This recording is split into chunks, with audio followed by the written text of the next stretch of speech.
एक विवाह लगन गीत गाओ तनी आप लोग सुने जा। अच्छा लगे तो कमेंट में बताई जा और लाइक शेयर सब्सक्राइब करत रही जा। सुने जाई पुराना गीत बा। बियाह न चलेला न दुल्हा कौन दुल्हा अरे दह के चिरैया सब लगली आकाश जी।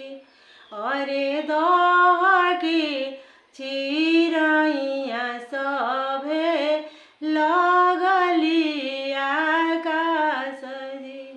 चलेलन कवन पापा बाजना बाजाई जी। अरे दह के चिरैया सब लगली आकाश जी।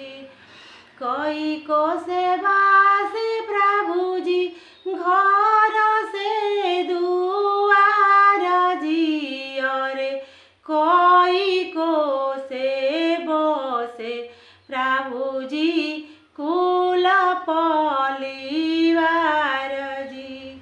अरे कोई को से बसे प्रभु जी कुल परिवार जी। पाँच को से बसे सुभावा घर से दुआर हो। अरे 50 को से बसे सुभावा कुल परिवार हो। 50 को से बसे सुभावा कुल परिवार हो। चलता चलता सुभावा जइबू अनसाई हो। अरे गोड़ावा लगत सुभावा जइबू कुम्हिलाई हो।